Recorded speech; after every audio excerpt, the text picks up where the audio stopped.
Missing complaint ആയിട്ട് ഷോറൂമിൽ നിന്ന് കാർബറേറ്റർ മാറ്റിവിട്ട വണ്ടിയാണ്.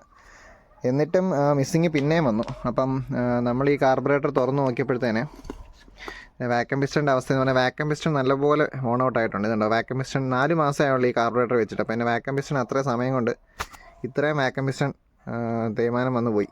എയർ ബോക്സ് നമ്മൾ എടുത്തു. എയർ ബോക്സ് എടുത്ത് കഴിഞ്ഞപ്പോൾ എയർ ബോക്സിനകത്ത് കണ്ട കാഴ്ച ഇത് നമ്മുടെ എയർ ബോക്സിനകത്ത് പുറത്തോട്ട് വരുന്ന ഡ്രെയിൻ ട്യൂബാണ്.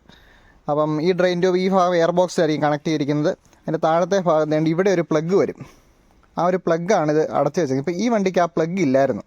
അപ്പോൾ ഇത് ഇതിനു മുമ്പേ പണിത ആൾ ശരിക്കും പറഞ്ഞാൽ ആ പ്ലഗ് എന്തെങ്കിലും ഇതിനകത്ത് കെട്ടിയിരിക്കുന്ന കണ്ടൻസ് ചെയ്ത വെള്ളമോ അല്ലെങ്കിൽ പെട്രോളിൻ്റെ വേപ്പറോ ഒക്കെ റിമൂവ് ചെയ്യാൻ വേണ്ടി ഇത് തുറന്ന് വിട്ടിട്ടുണ്ട്. ഇത് തുറന്ന് വിട്ട് കഴിഞ്ഞിട്ട് ഈ പ്ലഗ് തിരിച്ച് കുത്തിയിട്ടില്ല. അപ്പോൾ ഇത് തുറന്ന് കിടക്കുമായിരുന്നു. ഇത് തുറന്ന് കിടന്ന എന്നാ പ്രശ്നം വെച്ചാൽ ഇതുവഴിയാണ് ഈ വണ്ടി എയർ വലിച്ചുകൊണ്ടിരുന്നത്.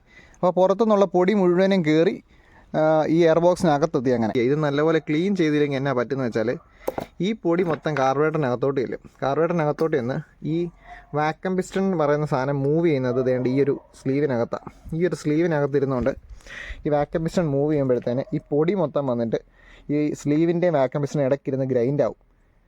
അപ്പോൾ ആ പൊടിയാണ് പിന്നെ ഈ വാക്യൂം പിസ്റ്റണിനെ നശിപ്പിക്കുന്നത്. അപ്പം എയർ ബോക്സ് ക്ലീൻ ആയിട്ടിരിക്കണം, നല്ല എയർ ഫിൽറ്റർ ഉണ്ടായിരിക്കണം. ഈ കാർബറേറ്ററിലോട്ട് വരുന്ന ആ ഒരു ബൂട്ടിനൊന്നും ലീക്ക് ഉണ്ടാകരുത്. വളരെ ഇമ്പോർട്ടൻ്റ് ആണ്. അവിടെ എന്തെങ്കിലും ലീക്കോ കാര്യങ്ങളോ പൊടി ഇടയ്ക്കുന്ന കയറുന്നുണ്ടെങ്കിൽ വാക്യൂം പിസ്റ്റൺ ഇങ്ങനെ വേറായിട്ട് പെട്ടെന്ന് വണ്ടിക്ക് പല പല പ്രശ്നങ്ങളും വരും. അതുപോലെ വേറെ സംഭവം എന്ന് പറയുന്നത് ഇതിനകത്ത് വഴി ഇപ്പോൾ എയർ കയറി എയർ ബോക്സിനകത്ത് എത്തിയെന്ന് പറഞ്ഞല്ലോ, ഈ എയറാണ് ആ വാക്യൂം പിസ്റ്റണിനെ ഡാമേജ് ചെയ്ത്.